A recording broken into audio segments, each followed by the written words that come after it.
So meron nga pala nagsasabi sa comment or nagtatanong kung nasaan daw yung family ko. Bale, sasagutin na lang natin yan ngayon guys.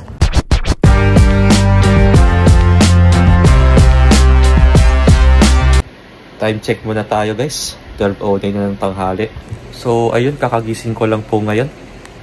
At 3 AM na rin ako natulog kanina.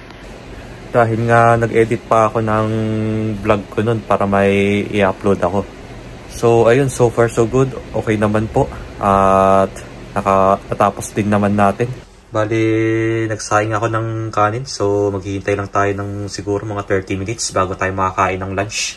At ito na lang siguro ulamin natin, itong pancit canton. Ito na lang naiiwan dito guys. Dalawa na lang. So ubusin na natin. Okay naman yung panahon dito. Medyo hindi siya maaraw. At hindi naman maulan. Tamang tamang panahon lang ngayon. Siguro after kong kumain maya-maya, matutulog muna ako ulit. Dahil medyo puyat pa din kasi ako. At okay lang yan kasi nga Sabado ngayon, so wala tayong pasok. Kaya pwede tayong magpahinga. Bali siguro maglalaba muna ako ng damit habang hinihintay kong maluto yung kanin para makakain tayo. Maglalaba muna tayo ng mga damit. Bali mamaya ako na rin laban yung uniform after kong laban yung mga t-shirt. Tsaka iba pang mga damit.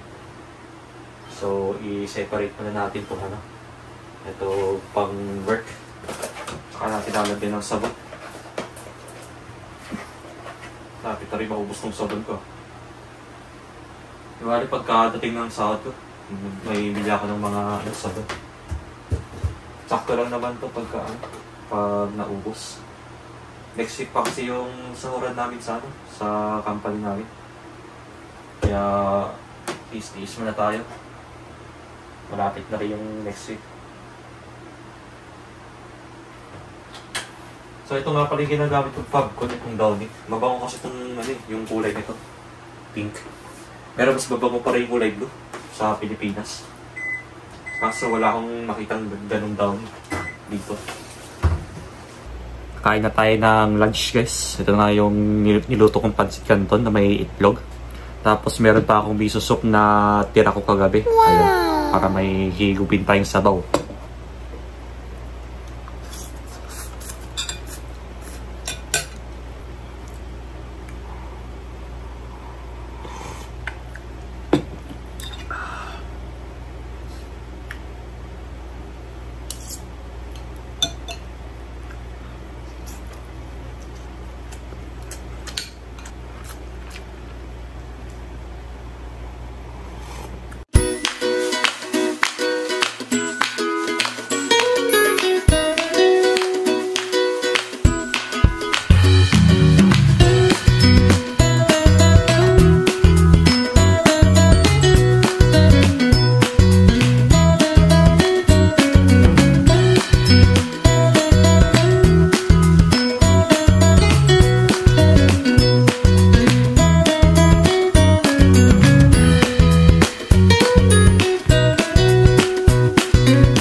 Time check muna tayo.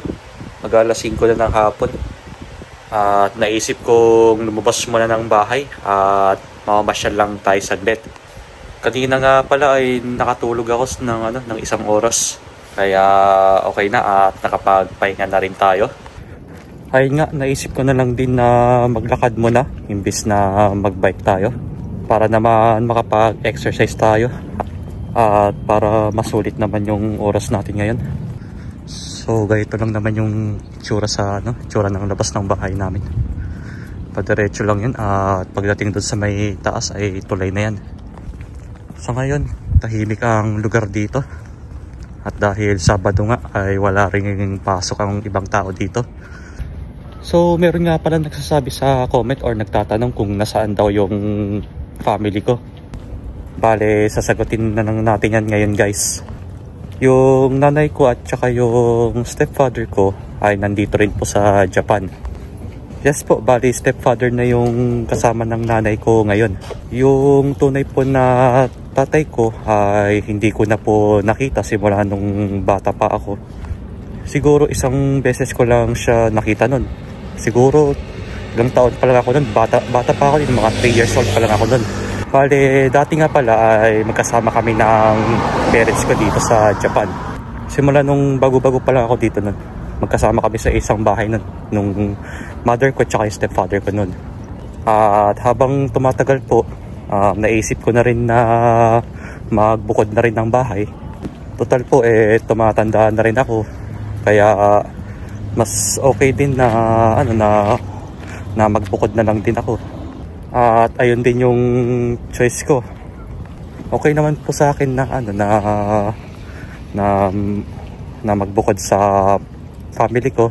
Yung bahay po kasi nila ay malayo po sa trabaho namin. Kaya yung bahay po na titirahan ko ngayon ay malapit na sa company namin. Kaya convenient na siya para pagpapasok tayo less na yung hassle tsaka yung oras.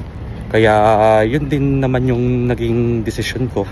Siyempre pag the more na malayo yung bahay nyo tapos ang layo pa ng pinagtatrabahuhan nyo, medyo nakakapagod lang po. Mas maganda na rin na magbukod kasi in the future siyempre magkakaroon rin tayo ng sariling pamilya. Pag once na nakapag-asawa tayo or pag nagkaanak na rin tayo, syempre, di ba, mas suportahan natin sila. Kailangan din kasi talaga guys na maging independent tayo, tsaka matuto din tayong tumayo sa sarili nating paa. Tsaka nasa tamang edad na rin kasi tayo. Yung mother ko nga pala ay pure Filipina, pure Ilocana siya. At yung tatay ko talaga ay pure Japanese. Yes po guys, pure Japanese po yung tunay kong papa. At yung stepfather ko naman ay pure Japanese din. Kaya po ako, half Filipino, half Japanese po ako. Kaya may dugo po akong Hapon at may dugo rin akong Pinoy. Siyempre para po sa sarili ko, mas nanaig pa din yung pagiging Pilipino ko. Talagang hindi ko kinakaya yung pagiging Pilipino ko, di ba? At yung mga ibang pamilya ko naman po ay nasa Pilipinas po silang lahat. Sila po yung mga lolo at lola ko, mga tito, tita, at iba pang mga kamag-anak. So sa mga nagsasabi po kung taga saan ako sa Pilipinas, taga Ilocos Sur po ako. At may dugo po akong Ilocano. Marunong din po ako magsalita ng Ilocano at saka Tagalog. Mas nakasanayan po namin yung salita namin sa probinsya, yun yung Ilocano. Kasi po sa amin, bihira lang po kami magsalita ng Tagalog. Unless na lang po kung may mga bisita kami, syempre nagtatagalog kami, lalo na pag hindi sila taga sa amin. So ayun po, nung last nga na uwi ko ng Pilipinas, hindi ako nakabisita sa kanila dahil nga may iba akong lakad nung time na yon. Sana nga pagka uwi ko ulit ng Pilipinas after 2 years siguro, ay maka-uwi ako sa kanila kahit na siguro mga 1 linggo po. Dahil habang tumatagal po tayo dito sa Japan guys, lalo po nating namimiss yung pamilya natin. So hopefully, sana in God's will po ay magkatotoo po. So ipo, andito na tayo sa Eki ngayon guys. Yan na yung Eki.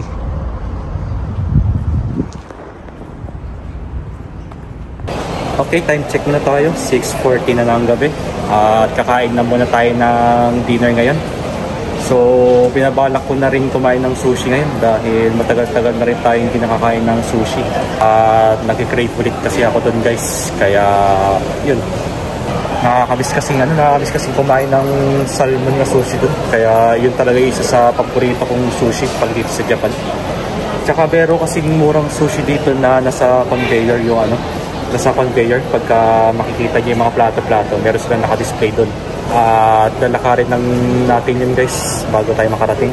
At medyo malapit lang naman kasi yung restaurant na yun. Ito po yung iPhone 17 Pro Max sila guys. Ayan. So tingnan natin yung specs. Tingnan natin yung camera. Ayun o, may 2 times. At higit sa lahat, meron pa siyang 8 times. Tingnan nyo, linaw nung wala na, wala. 8. Linaw nung camera niya guys, kahit na naka times 8 na yan. So, ayun pa yung latest ng iPhone nila guys, ang iPhone 17. Grabe yung presyo. Mabigat sa bulsa. Tsaka maganda rin ng iPhone 17 ngayon kasi marami siyang mga maraming na-improve ng mga apps tsaka mga specs. Kaya siguro may kamahalan talaga. So, change plan muna tayo guys. At dahil maraming tao sa Sushiro kanina, naisipan ko na lang na kumain sa may Saizeriya. Dahil merong andito guys, meron siyang Saizeriya na malapit sa Eke. Ang maganda kasi doon, mura yung mga pagkain tsaka patok sa budget natin. Bali, ito na yung Saizeriya. Tatawid na lang tayo dyan. Medyo hindi lang siya kita. Ayan, kita na pala. So, medyo mahangin-hangin nga po ngayon. At hindi na gaano mainit. Dahil simula na ng autumn season dito sa Japan. So, tingin-tingin muna tayo ng mga kakainin dito. At ngayong oras nga pala, maraming mga taong nakapila. So, maghihintay lang muna tayo ng ilang minutes bago tayo makakain. Ito, mukhang masarap to. Chicken steak. Tapos meron silang burger steak. Ayan po, iba't ibang mga meron silang beef steak. Medyo po kasi to, may pagka siya, patok sa masa itong Saizeriya. Kaya marami talaga mga kumakain dito. Dahil alam nila makakatipid sila pagdating sa pagkain. Makakatipid sila sa pera.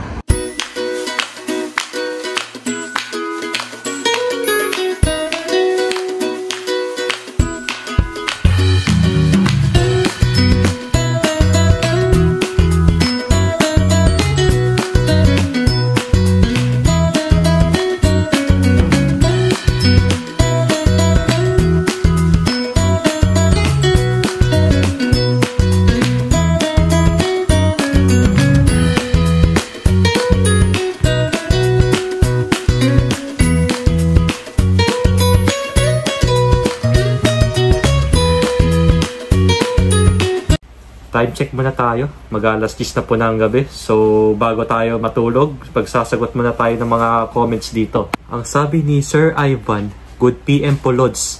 Tanong lang po ako kung ilang months or year ikaw po nag-aral ng Nihongo. Anong JLPT tapos nababasa mo po ba lahat? So, ito po yun. Nung bago-bago pa lang ako sa Japan nun, syempre nag-aral din ako ng Nihongo nun. Dahil unang punta ko dito zero talaga yung Nihongo ko. Bale, nag-aral ako dito ng halos 1 taon din. At okay naman, kahit papaano po may natututo naman tayo magsalita. Pero hindi nga lang tayo fluent magsalita ng Nihongo. Ang importante naman kasi makapag-communicate tayo sa mga Hapon at magkakaintindihan tayo. Yun naman yung importante dito guys. Tapos, nababasa ko daw po ba lahat? Actually, sa lahat po ng kanji, hindi ko po nababasa Pero may time po na nakakabasa po ako ng kanji, pero hindi siya 100%. Pero pag hiragana at katakana, maaaral mo talaga siya pag nagpursige ka. Kasi may times din na nababasa ko rin yung kanji, pero hindi ko rin pala alam yung ibig sabihin. May time na ganun guys. Kaya pag ganun na nababasa ko tapos hindi ko alam yung meaning, nagtatanong ako sa mga katrabaho kong Hapon kung anong ibig sabihin ng word na to. Pag in-explain naman nila ng maayos yung meaning na yon, saka ko siya tatandaan para sa susunod na araw or sa makalawa magagamit natin yung word na yun sa kanila para, di ba? Para at least kahit papaano po makaka-improve tayo sa Nihongo natin. Dati nun guys, nagtry din akong mag-take ng JLPT nun. N2. Kaso, hindi tayo pinalad dahil yung reason ko hindi ako nakapag-review nun. Dahil na rin sa sobrang busy na rin sa buhay, lalong-lalo na sa trabaho, kaya wala rin akong time na mag-review para sa exam na yon.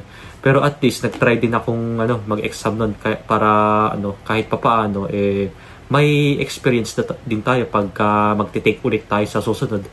Next naman po tayo para kay Phil_Japkido. Ang sabi niya, "Hello po Sir Sojinito, kakapanood ko lang po ng vlogs nyo. And nag-start na po ako panoodin iba nyo pang vlogs. By the way po, meron po kayo asawa. God bless po, keep your vlogging po, keep safe. Pa-shoutout po sa susunod na vlog nyo, Sir Sojinito. Thanks much po." Okay po, shoutout po sa inyo, Phil_Japkido. Salamat po sa panonood ng mga vlogs ko. At actually, wala pa po akong asawa pero may girlfriend na po ako. Matagal na po kami at magdadalawang taon na rin po kami by next month. At syempre po, darating din tayo sa stage na yun. Sa responsibility na yun, dapat nating pag-isipan ang desisyon na yun. Syempre, bago tayo mag-asawa, kailangan mas maganda na physically, mentally, and financially stable tayo. Saka tayo magsisettle. Dahil hindi naman po ako nagmamadali at mahaba pa naman po yung oras natin para dyan. Anyways po, para kay Phil_Japkido, maraming salamat po sa panonood. At sana po wag po kayong magsawang sumuporta sa akin. And God bless you always po. And last po, para kay Sir John Christianson. Sabi niya, "Boss Sojinito, naiipon po ba yung UQ nyo dyan?" Yes po, naiipon po yung UQ namin dito pag once na hindi namin siya nagamit sa isang taon. Kunwari, may naiwan pa sa inyo 2 araw na UQ. Tapos lalabas ulit yung panibago yung UQ or yung paid leave. Saka doon ipa-flash yung, yung naiwan na paid leave. Yun, ganun po yung ganun po yung patakaran namin sa kaisya namin or sa company namin. Pag hindi naubos yung UQ nyo, saka idadagdag sa panibagong paid leave. Bali, ulitin ko po, pag 6 months na po kayo sa company ninyo, saka kayo makakatanggap ng paid leave nyo, which is yung 10 days yun, 10 days na UQ. Tapos, after 1.5 year, madadagdagan ulit, hindi siya madadagdagan, lalabas ulit yung panibagong yung UQ, which is ito na, 11 days na yung ibibigay sa inyo. Hanggang sa mag +1+1 yun, 11. After nun, 2.5 years, magiging 12. Tapos, after 3.5 years, magiging 14, 16, and onwards na yun. At sa mga, sa mga may iwan na UQ, ang mangyayari doon sa amin ay madadagdagan na siya at maiipon yun. Kaya, yun po yung kagandahan sa amin, guys.